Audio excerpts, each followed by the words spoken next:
Glórias a Deus. Cumprimenta a igreja na santa paz do Senhor, amém? Amém. Irmãos, eu gostaria de compartilhar algo com os irmãos, que acho que já é do conhecimento de todos, que há um ano e pouquinho, eu tive um AVC, amém? E isso trouxe uma coisa muito forte ao meu coração, porque depois que eu melhorei, eu me fiz uma pergunta: e se durante este processo que eu passei dessa enfermidade, Deus tivesse me recolhido? Será que eu estaria preparado? Para onde será que iria a minha alma? Eu estaria com o Senhor ou eu estaria no inferno? Então eu gostaria de compartilhar algo com os irmãos e depois eu vou contar meu testemunho, amém? Nós temos visto, irmãos, que a palavra de Deus, ela está se cumprindo a cada dia. Nós temos visto guerras, terremotos, o amor de muitos se esfriando, filhos contra pais, pais contra filhos e muitas outras coisas que estão escritas na palavra de Deus. Nós sabemos que aquilo que está escrito são sinais que Deus deixou para que a gente pudesse estar preparados para a vinda do Senhor Jesus, amém? Por amor de nós que somos seus filhos, Ele deixou este alerta para nós, para que nós sabemos que Ele está batendo, Ele está à porta, amém? Que nós possamos analisar a nossa vida. Se Jesus viesse hoje, irmãos, nós subiríamos ou ficaríamos? Nós seríamos salvos ou condenados? A palavra do Senhor vai nos dizer em Lucas 12:20, mas Deus disse: louco, esta noite te pedirão a tua alma. E o que tens preparado, para quem será? Será que nós estamos preparados, irmãos? Essa parábola, ela vem nos mostrar, irmãos, que um certo homem rico, ele tinha um campo que produziu muito. Com certeza esse homem, no decorrer da vida dele, cada vez ele ganhava mais, cada vez ele obtinha mais. E o seu desejo por coisas materiais foi crescendo. Isso veio encher o coração daquele homem de prazer. Então ele constrói celeiros maiores, cada vez maiores, para depositar aquilo que ele vai colhendo. E ele pensa que com isso ele teria uma vida de paz, uma vida tranquila e feliz. Se a história terminasse aí, muitos pensariam: nossa, que homem inteligente e abençoado. Está fazendo porque ele está crescendo, ele está ficando rico. Mas aos olhos de Deus, isso vem nos trazer uma outra visão dessa história. Ele está dizendo para nós hoje: louco, esta noite te pedirão a tua alma. E o que tens preparado? Para quem será? Os sinais, irmãos, estão por toda parte. Todos nós estamos cientes. Ninguém está sendo enganado. Todos já ouviram de alguma maneira, através da palavra, que Jesus está voltando para buscar a tua igreja. Segundo as Escrituras, o noivo está às portas. E todos nós devemos nos fazer essa pergunta: o que temos feito da nossa vida até aqui? Para quem temos vivido? E qual tem sido a nossa prioridade? Aleluias. O desejo de um cristão verdadeiro, aquele cristão que ele é fiel a Deus, aquele cristão que ele faz tudo para estar na presença, ele faz tudo para obedecer a palavra. Esse cristão, a busca dele, o desejo do coração dele é sempre buscar as coisas do alto cada vez mais. É se esforçar para alcançar a salvação. É ter o desejo de um dia fazer parte do reino celestial para a glória de Deus. Amém? Na nossa vida, aqui na terra, tem um único propósito: o de servir e glorificar o nosso Deus no corpo e no espírito. Para isso nós fomos criados. Para isso Cristo veio ao mundo, para nos resgatar. Mas muitos têm amado mais as trevas do que a luz. E se tivermos um coração transformado, agora nós devemos ansiar e desejar mais e mais a presença do Senhor. Isso mais do que qualquer outra coisa, amém? Tudo o que fizermos, irmãos, deve ser feito para a glória de Deus. Mas para quem nós temos vivido? Em Mateus 6:24 vai dizer: ninguém pode servir a dois senhores, porque ou há de odiar um e amar o outro, ou se dedicará a um e desprezará o outro. Não podeis servir a Deus e a Mamon. Muitos irmãos estão correndo atrás de riquezas, de trabalhos terrenos, de festas. Mas e nós? Deus não divide a adoração dele. Se não servirmos a ele por completo, ele jamais se agradará de nós. Ao nos questionarmos, irmãos, para quem temos vivido, nós devemos analisar onde está o nosso coração. Nos nossos esforços, nos nossos planos, no nosso desejo terrestre, ou se o nosso coração está nas coisas do mundo, nós serviremos somente a ele, ajuntaremos tesouro nele e entregaremos o que temos a ele, e não a Deus. Então, se o nosso coração está no mundo, tudo que fizermos vai ser para o mundo e não para Deus. Amém? O homem foi criado exclusivamente para servir a Deus. E o nosso coração passa a ser um coração de adorador, que adora e anseia pelo céu. O preço que Cristo pagou pela nossa salvação foi muito caro. Tudo por amor, para que temos uma nova vida nele. Nada deve ser mais importante para nós do que a salvação da nossa alma, amém? Mas tudo que estamos buscando ou preparando nessa vida, para quem será? Será que está valendo a pena? Está valendo a pena aquilo que estamos fazendo, correndo para lá e para cá, esquecendo de Deus? Em Mateus 16, 26 vai nos dizer: pois o que aproveita o homem ganhar o mundo inteiro e perder a sua alma? A Bíblia nos diz em Amós 4,12: prepara-te para encontrares com o teu Deus. Podemos dar ou não atenção a esses versículos.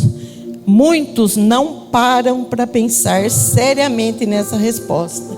Mas preparado para quê? Para que nós devemos estar preparados?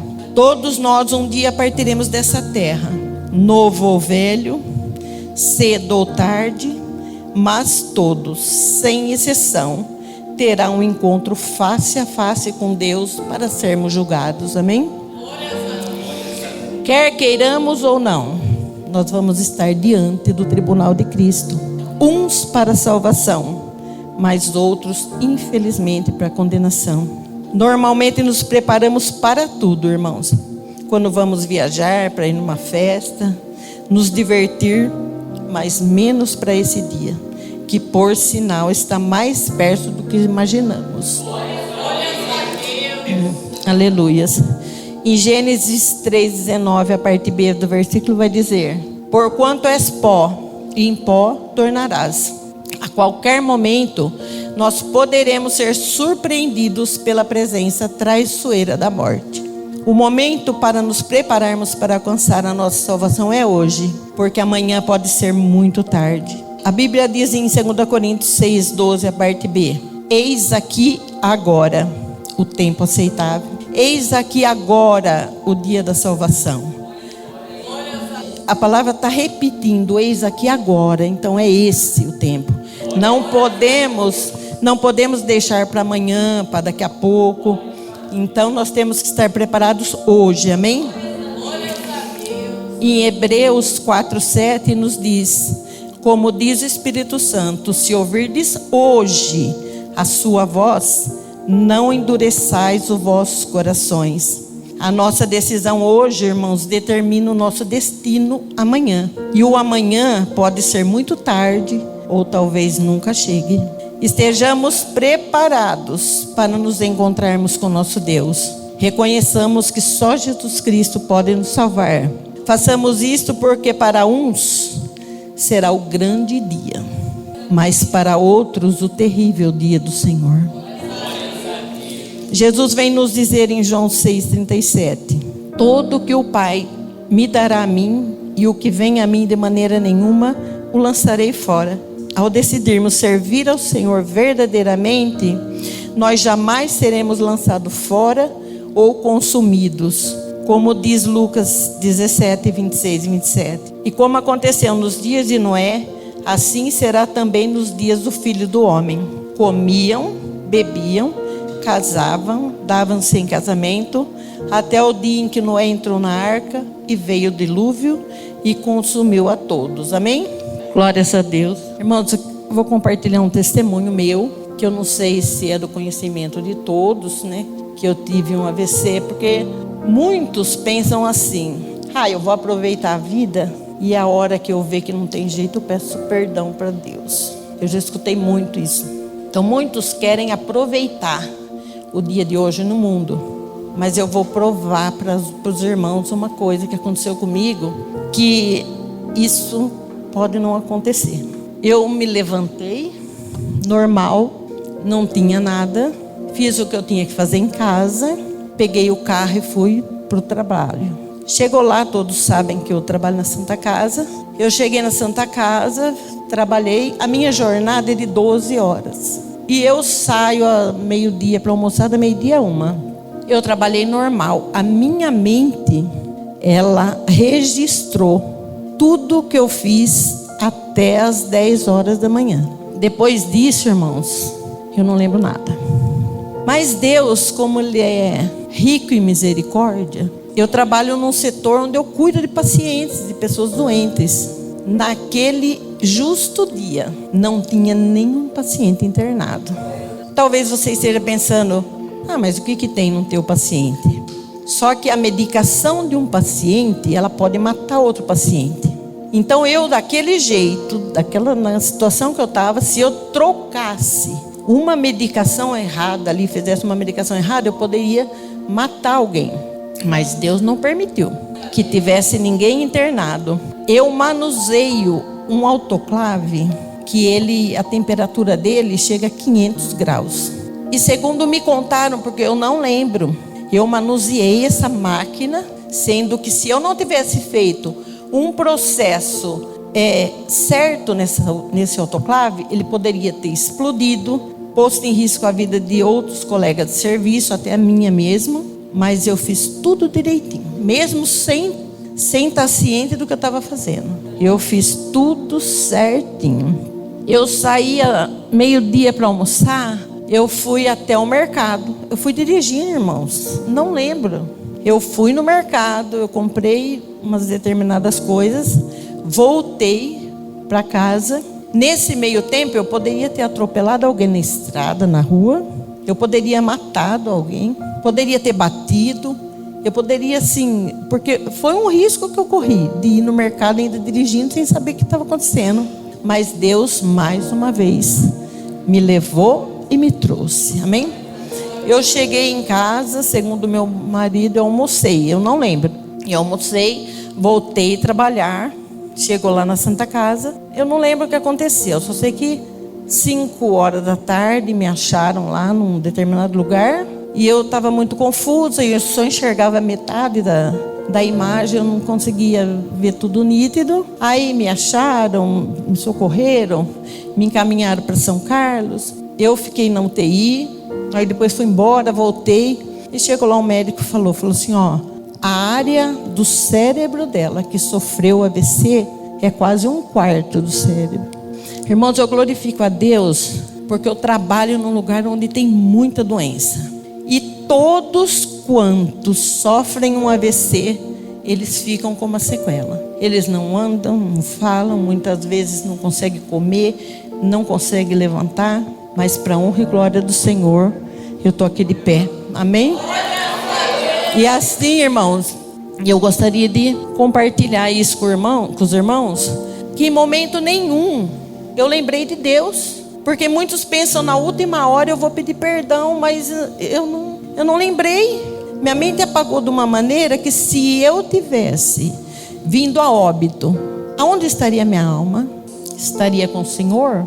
Estaria no inferno? Porque muitos pensam: no último minuto eu peço perdão. Não tem tempo, irmãos. Nós estamos vivendo os últimos tempos, nós sabemos que Jesus está voltando.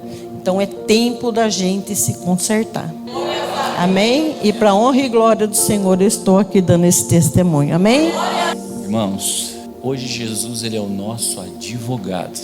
E como advogado tem muita gente negando Jesus. Mas no dia que nós fecharmos esses olhos e tivermos que comparecer diante de Cristo, não esqueça, Ele já não é mais o advogado. Ele é o justo juiz. aí quem vai negar é ele.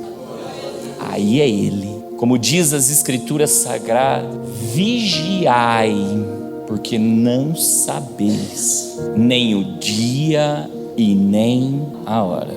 Quem vigia está em todo tempo com óleo na cabeça e está em todo tempo com as vestes alvas. Eclesiastes diz isso. Em todo tempo sejam alvas as suas vestes e nunca falte o óleo na sua cabeça. Quem tem óleo virgem prudente, e quem está com as vestes alvas está se lavando no sangue do Cordeiro, está se purificando, está glorificando a Deus no corpo e está glorificando a Deus no espírito. No espírito com traje incorruptível, de um espírito manso que é, e no corpo com traje honesto, como diz as escrituras, de modéstia e pudor. Irmãos, esse dia na vinda da nossa irmã podia ter vindo como um ladrão, e ele diz isso, nosso Senhor, e ele fala que o pai da casa, o dono da casa, o chefe da casa, se ele soubesse a hora que o ladrão viria, ele não estaria vigiando? Ele não estaria. Quando Jesus expira na cruz, a última palavra dele é: Pai, em tuas mãos eu entrego o meu, para quem será? O que é que tu tens reservado e para quem será? Só que quando ele fala Pai, irmãos, a gente tem que tomar cuidado, porque Jesus olhou para os escribas e fariseus e falou: vós tendes por pai quem? O diabo. E quando eu falo de pai, a gente tem o Pai celestial que está sentado no teu alto e sublime trono, mas o diabo também é um pai. Jesus falou, quando a gente for expirar, a gente fala: Pai, em tuas mãos eu entrego, para quem será? Você vai ver que esse espírito está com letra minúscula, não está com maiúscula. Se glorificou ao Pai do céu no espírito, pode ter certeza, é para ele. Mas se foi para o Pai das trevas, irmãos, também lá. Está na hora da gente desper. Jesus vem avisando o tempo todo, vem avisando: prepara-te, ó igreja, para encontrares com teu Deus. Mas de novo, quem é o meu e o seu Deus? Para quem a gente se preparou, é com Ele que a gente vai encontrar. É triste isso, né? Se é aquele que lá nos céus estão declarando: Santo, Santo, Santo é o Senhor dos exércitos, é com Ele que encontrarás. Que a gente possa refletir nos nossos lares, refletir seriamente, de que adianta o homem ganhar o mundo inteiro e perder a sua alma.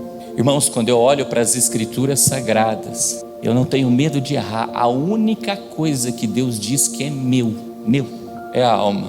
Jó, quando perdeu todos os bens, perdeu filhos, perdeu tudo, ele disse: Deus o deu. Ele não falou Deus me deu. Sabe o que ele está dizendo? Deus o deu, falou: Senhor, é teu, você me deu para mim aqui por um tempo, me emprestou por um tempo, eu estou o quê? Devolvendo o quê? A ti. Deus o deu, Deus o deu. Eu e você só temos uma coisa que é nossa nessa terra de viventes, e depois na vida eterna, chama-se alma. Se achar que tem qualquer outra coisa, tem o espírito do engano, irmãos. E quem glorifica a Deus no corpo e no espírito, a alma é dele. Aí eu dou para ele a minha alma. Mas se eu não glorificar, irmãos, a alma vai para um lugar de condenação eterna. Que a gente possa cuidar desse tesouro, que é uma dádiva. E se todos nós soubéssemos o que tem reservado, irmãos, quando nós negamos a nós mesmos, no céu, ninguém perde com Deus. Não esquece disso. Ninguém perde com Deus. Ninguém perde.